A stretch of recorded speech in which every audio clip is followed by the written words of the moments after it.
안녕하세요. 정교한 과학탐구 최재훈입니다. 여러분들 오늘 저랑 효소의 작용과 이용에 대한 부분을 한번 살펴보도록 하겠습니다.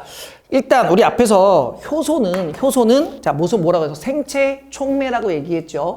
그래서 효소는 생체 촉매로 반드시 우리 몸 내에서 합성돼야 하며 자 우리 몸 안에서 스스로 분비돼야 되는 물질을 자 우리는 효소라고 했었습니다. 그래서 이 효소는 활성화 에너지를 낮추어 자 무슨 속도 우리 몸 안에서 일어나고 있는 화학 반응 속도 물질 대사의 반응 속도를 자 증가시켜주는 역할을 한다고 얘기했지. 그래서 활성화 에너지 EA라고 일단 표시를 해줄 거고 자 반응에 필요한 최소한의 에너지를 자 우리는 활성화 에너지라고 하는데 이 활성화 에너지를 낮춘다라는 게 되게 중요해. 자 활성화 에너지를 낮춘다. 반응에 필요한 에너지를 낮춘다. 반응을 일으키는 데 필요한 최소한의 에너지를 낮춘다. 선생님이 지금 계속해서 강조하고 있지? 그래서 우리 몸에서 일어나고 있는 화학 반응 속도, 자 화학 반응, 자 물질 대사의 반응 속도를 자 빠르게 해주는 역할을 하는 기능을 갖고 있는 게 바로 효소다. 그러면 우리 이렇게 한번 생각을 해봅시다. 자 단적인 예인데 자 쌤이 자 어떤 A라고 하는 아름다운 그녀와 결혼을 하고 싶어. 이것도 문제 생기는 건 안 되는데 자 아름다운 그녀 선생님이 누구 이름은 지칭하지 않았어요. 자 아름다운 그녀 선생님 부인일 수도 있죠. 자 아름다운 그녀를 자 결혼을 하고 싶은데 이 아름다운 그녀가 100억을 갖고 있는 남자와 결혼하고 싶대. 이렇게 설명하면 되나? 자 100억 년이란다. 자 우리 결혼할 때 어쨌든 돈이 많으면 좋으니까요. 자 100억을 갖고 있는 남자면 나는 이 남자에게 자 결혼을 할 수 있다. 그러니까 너 100억 있어야 나와 결혼해 줄 수 있다. 그렇게 얘기를 했어. 그런데 내가 가진 돈이 40억이 있는 거야. 부자네 나. 그지? 자 40억이 있는 거야. 그러면 앞으로 필요한 에너지, 내가 이 아름다운 그녀와 결혼하기 위해서 필요한 자 에너지, 자 돈은 얼마가 필요하냐면 60억이 필요하죠. 이걸 우리는 뭐라고 얘기해 주는 거야? 활성화 에너지라고 하는 거야. 자 그래서 여기서 필요한 활성화 에너지는 자 몇 억이 필요하다? 60억이 필요하다. 그지? 그럼 나는 앞으로 이제 60억을 모으기 위해서 엄청나게 일도 열심히 하고 막 해갖고 돈을 막 모아갖고 100억을 맞춰서 결혼하기 위해서는 열심히 노력을 하겠죠. 근데 앞으로 내가 필요한 돈, 앞으로 모아야 될 돈 60억이야. 그런데 자 누군가 되게 안타까워한 사람이 그래 그렇게 그녀를 사랑하니 너 꼭 이 그녀랑 결혼을 해라.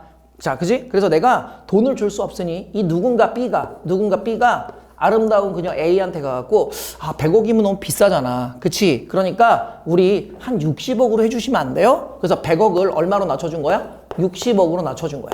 그러면 내한테 필요한 에너지, 활성화 에너지가 60억에서 얼마로 줄어들었냐면 20억으로 줄어들었지. 자 이렇게 활성화 에너지를 낮추어서 내가 아름다운 그녀 A와 결혼을 빨리 할 수 있게 도와주는 누군가 B가 바로 촉매, 즉 우리 몸에서는 효소라고 얘기해 줄 수 있는 거지. 이해되셨습니까? 그래서 활성화 에너지를 낮추어서 반응 속도를 빠르게 해주는 물질을 자 우리는 효소라고 생각을 하시면 됩니다. 무슨 에너지를 낮춘다? 반응에 필요한 활성화 에너지를 낮춘다. 자 그럼 지금 반응물이 여기 있고요. 반응물질의 에너지가 여기 있고요. 자 생성물질의 에너지가 여기 있대요. 그럼 반응물질의 총 에너지가 생성물질의 총 에너지보다 일단 크니 자 이 반응 자체는 무슨 반응이 될 거고? 발열 반응이 될 거고 자 효소를 사용하지 않았을 때는 자 활성화 에너지 이만큼 올라가서 여기까지 올라가서 자 반응을 일으킬 수 있기 때문에 자 이건 발열 반응이 흡열 반응이지 무조건 활성화 에너지는 필요합니다. 그러면 자 지금 효소를 사용하지 않았을 때의 활성화 에너지는 이만큼이 되는 게 활성화 에너지가 되는 거지. 자 여기 이제 60억이라고 생각하시면 되겠죠. 그런데 자 효소를 사용하게 되면 가서 이제 얘기해 준 거지. 100억은 너무 비싸니 자 60억만 합시다. 그러면 40억을 낮춰준 거네. 그러니까 나는 현재 갖고 있는 에너지에서 이렇게 자 활성화 에너지가 낮은 상태로 넘어왔으니까 자 요게 새로운 활성화 에너지 E'이 돼서 자, 활성화 에너지가 작아졌으니 조금 더 반응을 더 빨리 할 수 있게 된다는 얘기지. 아, 그러면 효소를 사용을 하게 되면 무슨 에너지를 낮춰서? 활성화 에너지를 낮춰서 반응 속도를 빠르게 해주는구나 라는 걸 여러분들이 이해하실 수 있으면 됩니다. 아, 그런데 특징이 하나 있어. 봐봐. 효소가 없을 때의, 자, 효소가 없을 때의 활성화 에너지. 자, 효소가 있을 때의 활성화 에너지. 그런데 효소를 사용하든 효소를 사용하지 않든 반응물질이 갖고 있는 반응물질의 에너지와 생성물질이 갖고 있는 생성물질의 에너지 자체에는 영향을 주지 않는단 말이지. 따라서 효소는 반응물질과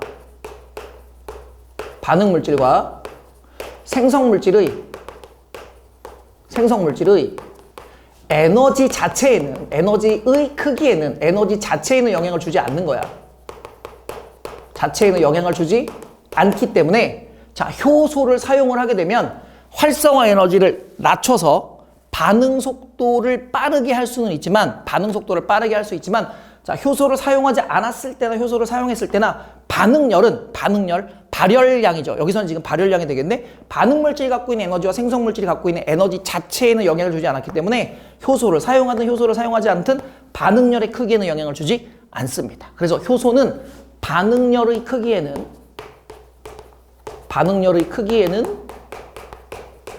영향을 주지 않는다라는 것도 매우 중요한 내용이야. 자, 효소 자체가 반응물질과 생성물질의 에너지 크기 또는 에너지 자체에는 영향을 주지 않기 때문에 효소를 사용하든 효소를 사용하지 않든 반응열 자체의 크기에는 뭐 하지 않는다? 영향을 받지 않는다라는 특징도 여러분들이 꼭 알고 계셔야 돼요. 자, 이 그래프가 나오면 무조건 생체 촉매인 효소에 관련돼 있는 그래프고, 효소가 작용하지 않았을 때, 효소가 작용했을 때, 그럼 당연히 반응 속도는 효소가 작용했을 때가 물질 대사의 반응 속도가 훨씬 더 빠르게 나타날 수 있다라는 특징을 여러분들이 꼭 기억을 하고 계셔야 됩니다. 이해되셨습니까? 그러면 자, 이런 효소의 특징을 한번 살펴볼 거야.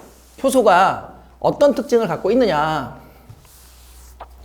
자, 그런데 효소가 없어도 반응은 일어날 수 있어. 효소가 없어도 반응은 일어날 수 있는데 반응 속도가 매우 느리게 나타나는 거지. 반응이 아예 안 일어난다는 아니야. 활성화 에너지가 높더라도 어쨌든 반응이 천천히는 일어날 수 있는데 활성화 에너지를 낮춰서 훨씬 더 반응 속도를 빠르게 해준다는 특징이다 라는 거 꼭 기억하고 계세요. 효소가 없으면 반응이 안 일어난다. 그럼 된다 안 된다? 안 된다. 그럼 효소의 특징. 자, 우리가 이제 일반적으로 얘기하는 효소는 단백질로 이루어져요. 대체로 자, 뭐로 이루어져 있냐면 단백질로 이루어져 있습니다. 그럼 이 효소가 갖고 있는 효소의 기능적 특성에 대한 부분은, 자, 효소가 갖고 있는 입체 구조에 따라서 달라져. 자, 무슨 구조에 따라 달라져? 입체 구조에 따라 달라져. 그래서 효소의 특성을 우리가 크게 두 가지로 볼 건데, 기질특이성이라는 게 있고, 두 번째는 반복적 재사용이 가능하다. 자, 이렇게 크게 두 가지로 우리가 나타나는데, 이 기질특이성이란 말이 뭐냐면, 자, 한 종류가 갖고 있는 한 종류의 효소는, 자, 한 종류의 반응물질, 즉 반응물 기질에만 작용을 한다라는 얘기야. 자, 이 말은 뭐냐면, 예를 들어서 우리가 침에 속해 있는 아밀레이스라고 하는 자, 녹말 분해 요소인 소화효소는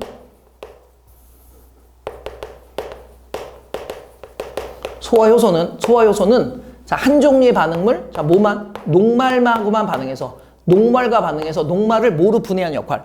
엿당으로 분해한 역할을 하는 거지. 자, 이 아밀레이스가 단백질이라고 하는 반응물 또는 지방이라고 하는 반응물, 기질과는 반응한다, 안 한다? 안 한다. 그래서 한 종류의 효소는 반드시 한 종류의 기질과만 반응을 하고 다른 종류의 기질과는 반응하지 않는다라고 하는 것을, 자, 우리는 기질특이성이라고 해서 모든 효소는 무슨 특이성을 갖고 있다? 기질특이성을 갖고 있다. 자, 그러면 이런 기질특이성이 나타나는, 효소가 기질특이성이 나타나는 이유는 이 효소와 기질의 자, 입체 구조의 문제다. 즉 다시 말하면 자, 이 효소가 갖고 있는 효소의 입체 구조와 기질이 갖고 있는 기질의 입체 구조가 서로 비슷해서, 자, 이 효소와 기질이 서로 결합할 수 있는 구조를 갖고 있을 때 그 효소가 기질과 반응할 수 있다는 얘기야. 그럼 예를 들어서, 자, 그림에 나와 있죠? 자, 이게 지금 효소야. 효소 A가 있고요.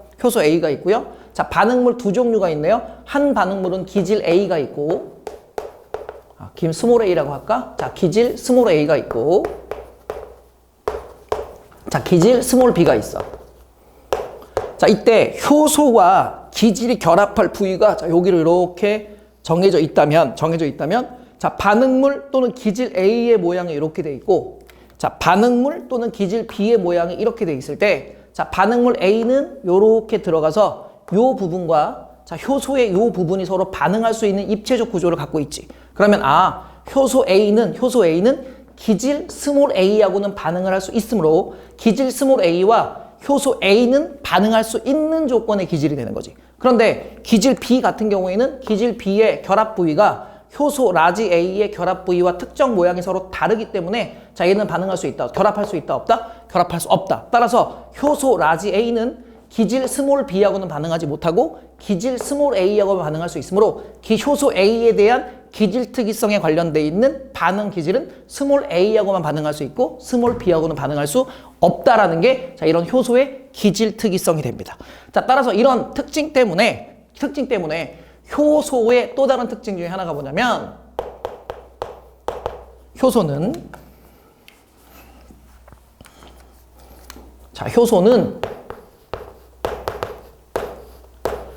최적 온도 또는 적정 온도에서 활발하게 반응을 하고 적정 온도에서 활발하게 반응하고 자, 적정 pH 우리가 이제 산성도라고 얘기하는데 적정 pH에서만 반응을 합니다. 그래서 적정 온도라는 거 또는 적정 pH라는 걸 갖고 있다. 자, 왜 그러냐? 이 효소가 단백질로 이루어져 있기 때문에 특정 온도 이상을 넘어가거나 아니면 강산이나 강염기와 같은 특정 조건의 산성도를 벗어나게 되면 단백질, 효소를 이루고 있는 단백질의 입체 구조의 변형이 일어나고 자, 이런 입체 구조의 변형이 일어나게 되면 기질과 원활하게 반응하기가 어려워지기 때문에 효소로서의 기능이 상실되거나 효소로서의 기능이 저하되는 현상이 나타나. 그러면 이걸 우리가 그래프적인 요소로 살펴볼 때는 자, 여기를 효소의 작용에 의해서 만들어지는 반응 속도라고 하고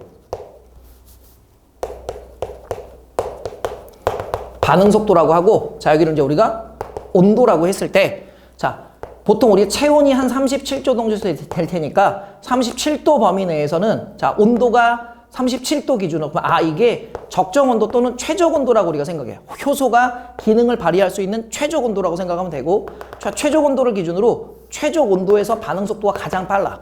그럼 효소가 가장 활성화가 잘 돼서 기질과 반응을 제일 잘하니까 반응 속도가 제일 빠른 온도가 37도가 되겠구나 라고 생각하면 되고 자, 37도보다 온도가 낮아지면 반응 속도가 느려져. 자, 그 이유는 온도가 낮아지면 자, 온도가 낮기 때문에 활성화 상태에 도달하기가 어려워진다라고 생각하면 돼. 자, 온도가 낮아지면 자, 활성화 상태에 도달하기가 어려워진다고 생각하면 되고 자, 온도가 너무 높아졌어. 자, 그럼 온도가 높아지니까 오히려 반응 속도가 어떻게 돼? 느려졌지. 이렇게 최적 온도 이상에서는 자, 단백질이 갖고 있는 특성, 온도가 너무 높으면 단백질의 입체 구조가 달라져. 그래서 효소를 이루고 있는 자, 효소의 입체 구조에 변화가 생겨서 자, 이 효소가 갖고 있는 효소의 기능이 약화되거나 기능이 상실되기 때문에 오히려 반응 속도가 어떻게 돼? 느려진 현상이 나타나는 거고 자, 온도가 너무 낮아지게 되면 자, 무슨 상태에 도달하지 못해? 활성화 상태에 도달하지 못하기 때문에 오히려 반응 속도가 어떻게 돼? 느려져. 또는 활성화 상태에 도달하기 위해 필요한 에너지가 적어지기 때문에 자, 쉽게 반응하지 못하는 형태가 나타난다 라고 생각을 하시면 되겠습니다. 자, 요게 자, 온도에 따라서 나타나는 효소의 반응 속도. 그래서 온도는 무슨 온도를 갖고 있다? 최적 온도를 갖고 있고 대체적으로 이 최적 온도, 적정 온도는 무슨 범위에서 나타나? 체온 범위에서 나타나게 된다 라는 특징을 갖고 있습니다. 자, 그 다음 pH에 대한 부분. 자, pH는 여러분들 뭐 산성도라는 거 알고 계시죠? 산성도. 그래서 적정 pH라는 걸 갖고 있는데 자, 이 적정 pH는 조금 더 우리가 그래프적으로 심화해서 한번 그려봅시다. 자, 우리가 pH7을 자, 우리는 중성이라고 하죠. 그치? 자, pH7을 중성이라고 하고 pH7보다 커지면 우리는 무슨 성? 염기성. 그래서 뭐 pH14까지. 자, 그 다음에 pH1로 가면 자, 우리는 무슨 성이 돼? 산성이 되지. 그치? 자, 그런데 우리 소화효소는 모든 소화효소가 같은 pH에서 최적 pH를 나타내진 않고 효소마다 최적 pH가 각기 달라요. 그래서 효소마다 자, 적정 pH는 뭐 똑같은 애들도 있긴 하지만 적정 pH는 조금씩 다르다. 차이가 있다. 자, 그래서 입에서 만들어지는 자, 침샘에서 만들어지는 아밀레이스, 녹말 분해 요소는 자, pH 7일 때가 가장 활발하게 나타납니다. 자, 여기는 이제 우리가 아밀레이스. 자, 요거는 녹말을 자, 엿당으로 분해하는 침 속에 녹아있는 소화 요소를 우리가 아밀레이스라고 하며, 자, 아밀레이스는 pH 7 중성일 때 가장 활발하게 작용을 하고, 자, 위에서 분비되는 펩신이라고 하는 애가 있는데 단백질 분해 요소죠. 자, 이 펩신은 pH 얼마일 때, 2일 때 가장 활발하게 작용을 해서 pH 2일 때 최적 pH, 적정 pH가 되고 pH 2보다 작아지거나 pH 2보다 커지게 되면 오히려 반응 속도가 느려져. 그래서 요거는 위에서 분비되는 펩신이라고 하는 단백질 분해 효소의 작용은 pH 7에서 가장 활발하게 나타나며, 자, 우리 소장 또는 이자에서 분비되는 자, pH 8에서 가장 활발하게 작용하는 게 이제 트립신이라고 있어. 자, 이 트립신도 마찬가지로 단백질 분해 요소의 한 종류긴 하지만 pH가 얼마일 때 최적으로 나타나면 pH 8, 약한 염기성일 때 최적 pH가 나타나게 됩니다. 그래서 요거는 트립신이라고 하는 자, 단백질계 분해 효소라고 생각하면 돼. 트립신. 그러면 자, 이 트립신, 아밀레이스, 펩신은 최적 온도는 체온 범위인 37도로 거의 비슷하지만 또는 같지만, 자, pH는 자, 효와 소화 효소의 종류에 따라 조금씩 다르게 나타난다. 하지만 어쨌든 pH에 의해서 자, 소화 요소의 기능이 각기 다르게 나타나므로 각각 pH는 다르지만 자, 모두 다 최적 pH를 갖고 있다라는 특징이 있는 것도 여러분들 꼭 알아두셔야 되는데, 이 효소들이 결국 뭐로 이루어져 있어? 단백질로 이루어져 있기 때문에 이런 특성이 나타나게 되는 거다라고 기억을 하셔야 돼요. 이해되셨나요? 자, 그 다음에 두 번째 특징. 자, 효소는 반응 전과 반응 후에 변하지 않고 자, 재사용이 가능하다 또는 반복 사용이 가능하다. 자, 효소는 반응 전과 반응 후 변하지 않고 재사용이 가능하다는 얘기는 일정 시간 동안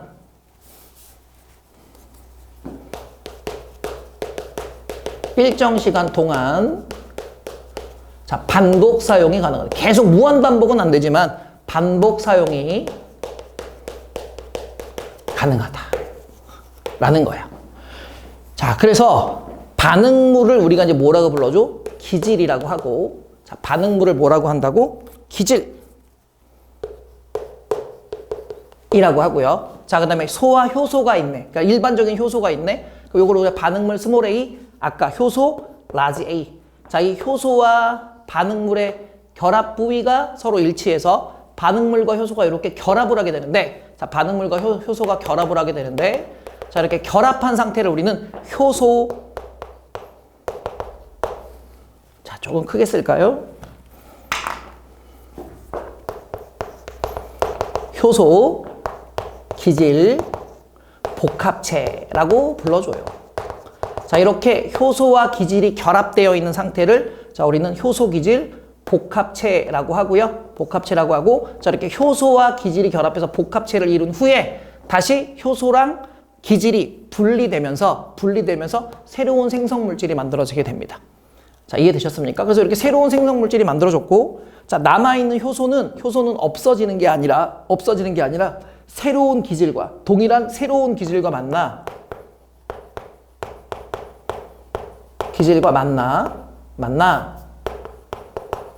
자, 재사용이 가능하다라는 특징을 갖고 있습니다.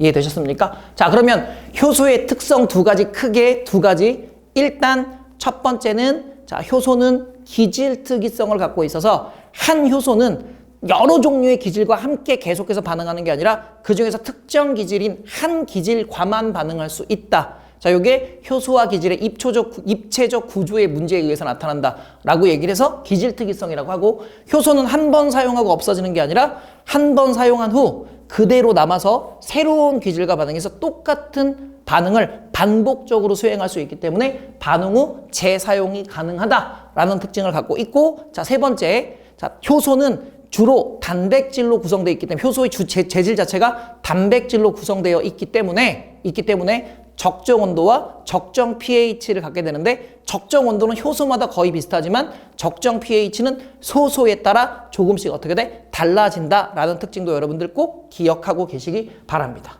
이해되셨습니까? 그러면 자, 우리가 효소의 활용에 대한 부분들 한번 살펴볼 건데요.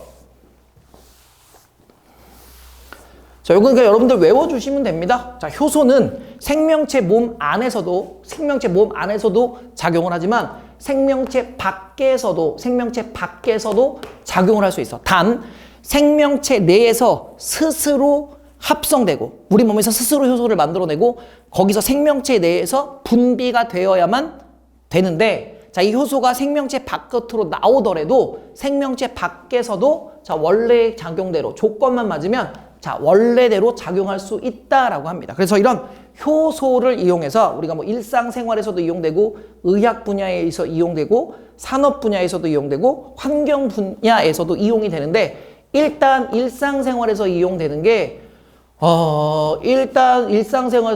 뭐냐면 식혜 같은 거 만들 때.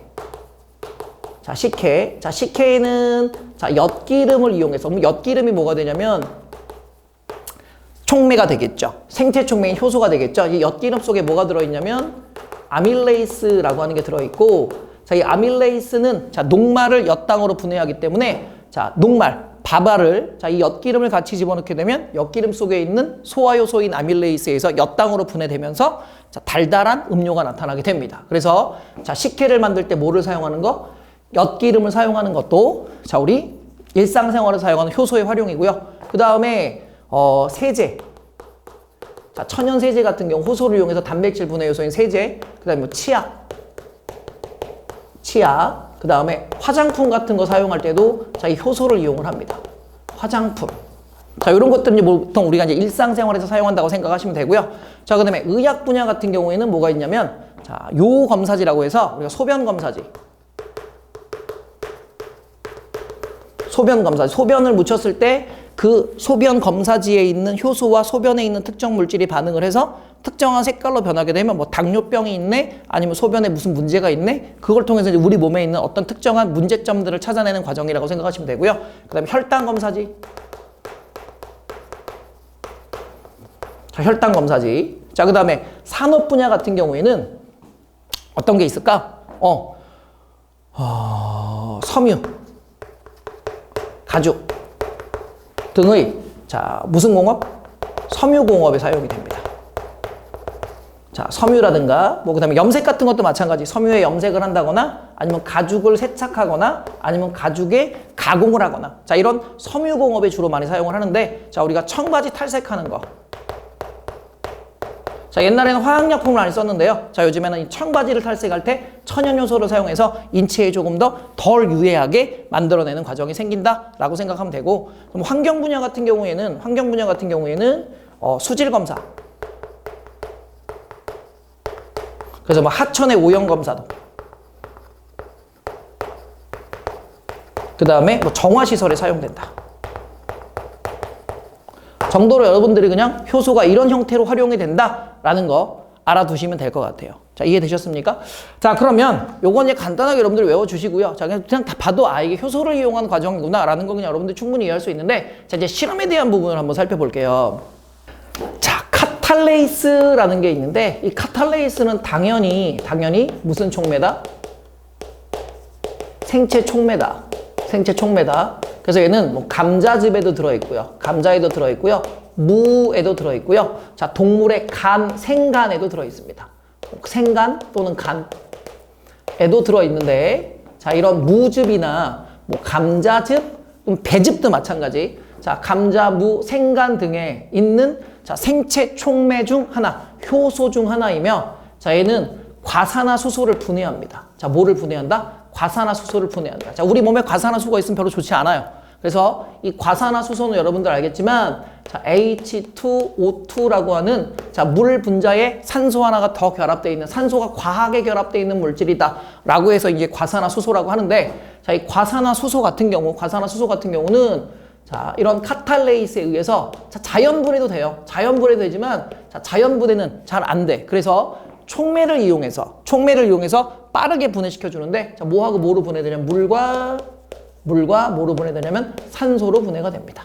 자, 따라서 과산화수소가 분해될 때 발생하는 기포는, 자, 과산화수소가 발생할 때 분해될 때 기포는 자, 우리가 무슨 기체라고 생각하면 돼? 산소 기체라고 해서 과산화수소는 물과 산소로 분해되며 물과 산소로 분해되며 이때 발생하는 기포는 무슨 기체? 산소 기체다라는 거 여러분들 꼭 알고 계셔야 돼요. 그러면 이 카탈레이스는 과산화수소를 빠르게 분해시켜주는 역할을 해. 자, 과산화수소를 빠르게 분해시켜주는 역할을 한다. 그럼 이제 실험 조건에 대한 부분을 한번 살펴보자. 자, 예를 들어서 H2, 자, 삼각 플라스크 A에는 과산화수소를 100ml를 집어넣고, 자, 시험관 B에는 과산화수소 100ml를 집어넣고, 자, 그 다음에 C에는 과산화수소 150ml를 이렇게 집어넣대. 자, 그리고 여기에다가 감자 조각을 집어넣는데, 자, 감자 조각은 여러분들 감자 속에 뭐 들어있다고 그랬어? 카탈레이스가 들어있다고 그랬지? 그래서 감자 조각을 집어넣고, 자, 여기는 감자 조각을 아예 하나도 안 집어넣고, 자, B에는 감자 조각을 몇 개? 5개를 집어넣고, 자, C에는 감자 조각을 몇 개? 똑같이 5개를 집어넣었대요. 5개를 집어넣었대요. 이해되셨습니까? 자, 그랬더니 여기서 이제 기포가 발생을 하긴 하는데 기포의 양이 매우 적다.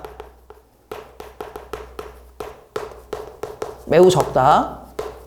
자, 그럼 기포의 양이 매우 적다라는 얘기는, 자, 부풀어 오는 풍선의 크기가 매우 작다라고 얘기할 수 있어. 자, 여기는 없다라고 하면 돼? 안 돼? 안 돼. 왜냐면 과산화수소도 효소가 없더라도 분해는 일어나지만 분해 속도가 매우 느리기 때문에 아예 산소가 발생하지 않는다라고 하면 안 돼. 하지만 풍선의 크기가 거의 변화가 없다라는 얘기는 발생하는 기포의 양이 매우 적다. 그런데 자, B하고 C는 자, 감자 조각 5개, 감자 조각 5개를 집어넣었을 때, 자, 풍선의 크기가 상대적으로 뭐 작고 크고에 있지 않은 풍선이 부풀어 올랐다라는 거지. 그러면 시험관 A와 시험관 B를 비교했을 때, 왜냐면 과산화수소의 양이 일정할 때 감자 조각이 없다, 감자 조각이 있다에 의해서 자, 풍선에 발생한 기체의 양이 더 많다는 얘기는, 감자 조각 속에 들어있는 카탈레이스라고 하는 자, 효소는 자, 과산화수소의 분해를 빠르게 해주는 생체 촉매의 역할을 한다라는 걸 확인할 수 있고, 자, 그다음에 B하고 C에서 풍선의 크기를 봐. 풍선의 크기는 A보다는 누가 더 크고 B가 더 크고, B보다는 누가 더 크다? C가 더 크다. 자, 풍선의 크기가 B보다 C가 더 컸다는 얘기는 발생한 과산화수소의 부피가 B보다는 누가 더 크다는 얘기야? C가 더 크다는 얘기니까, 기질의 양이 많은데, 자, 효소의 양이 일정할 때, 자, 감자 조각 5개, 감자 조각 5개니까 효소의 양이 일정할 때, 기질의 양이 많으면 발생하는 자, 산소 기체의 양, 생성물의 양도 더 많아진다라는 걸 확인할 수 있습니다. 그러면 이 실험을 통해서 우리가 정리할 수 있는 거, 첫 번째는 자, 감자에는 자, 과산화수소 분해 효소가 들어있다.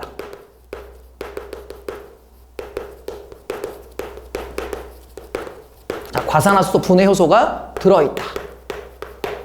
왜냐면 자, 감자를 넣기 전에는 자, 과산화수소가 거의 분해가 안 됐는데 감자를 집어넣었더니 과산화수소가 분해돼서 자, 여기에 무슨 기체가? 산소 기체가 생겨서 풍선이 이렇게 부풀어 오르는 현상이 생겼으니까 감자에는 과산화수소 분해 요소인 카탈레이스가 들어있다라는 사실을 확인할 수 있고, 자, 두 번째, 자, 효소의 양이 일정할 때,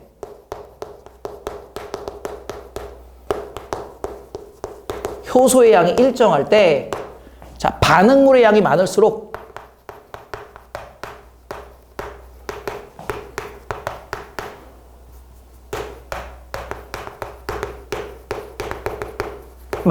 자, 반응물의 양이 많을수록 자, 뭐의 양도 많아진다. 생성물의 양도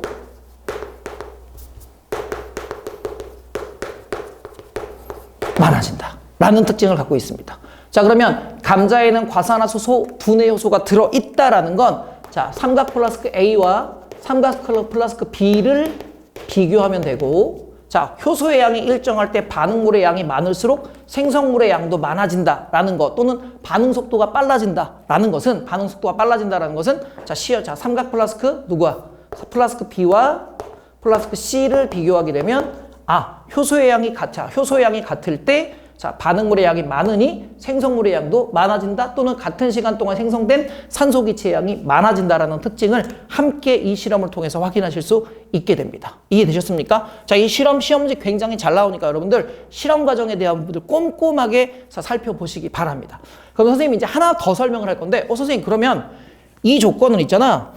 반드시 반응물이 모두 반응을 하기에 반응물이 모두 반응을 하기에 충분한 양만큼의 효소가 충분히 있었기 때문에 이런 실험 결과가 나타나는 거야. 충분한 실험 결과가 나타나는 거야. 그런데 자, 실험 결과가 나타나는 거야. 그런데 문제는 효소의 양이 정해져 있다고 생각합시다. 왜냐면 효소는 기질과 반응을 해서 자, 그 기질과 반응을 한 효소 기질 복합체에 의해서 새로운 생성 물질이 만들어지거든. 그래서 효소가 무한대로 만들어지는 게 아니기 때문에 효소의 양이 정해져 있습니다. 따라서 이런 조건을 한번 살펴볼게요. 자, 만약에 효소 글씨가 안 써져. 뒤집어. 효소 A가 있고요. 기질 스몰 a가 있대. 자, 그런데 현재 효소 A가 몇 개로 정해져 있냐면 100개로 정해져 있어. 무한정 있지 않다고 그랬지? 자, 효소 A가 100개가 있대요. 자, 이 효소 A가 100개가 있을 때 기질 A가 10개가 있으면 10개가 동시에 반응하지. 근데 기질 스몰 a가 20개가 있으면 20개가 동시에 반응해. 왜? 반응할 효소가 100개나 있으니까. 자, 그리고 기질 A가 50개, 60개, 70개, 80개, 90개. 자, 기질의 농도가 증가해서 몇 개까지?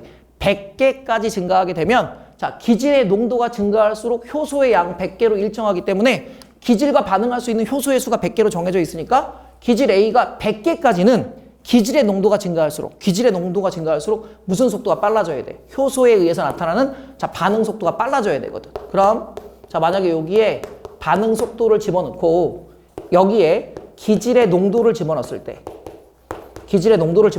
기질이 없을 때는 당연히 반응 안 일어나겠지? 근데 기질이 쭉 양이 늘어나면 자, 이 기질이 효소 A랑 계속해서 반응하니까 일정 시간까지는 일정 농도까지는 반응 속도가 증가할 거야.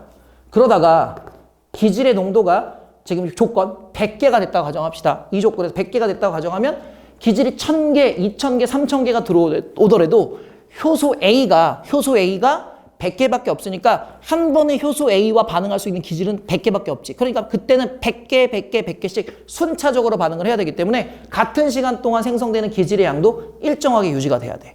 아, 그러면 여기서는 현재 있는 효소가 모두 반응에 참여한 거야. 자, 이해되니? 자, 그러다가 여기에다가 내가 효소를 더 첨가했어. 자, 효소를 더 첨가해주면 여기서 반응속도 다시 증가해서 다시 효소가 다 반응에 참여할 수 있게 되면 다시 반응속도는 어떻게 돼? 일정하게 유지가 돼야 되겠지. 아, 그러면 자, 기질의 양이 충분할 때 효소의 양이 늘어나면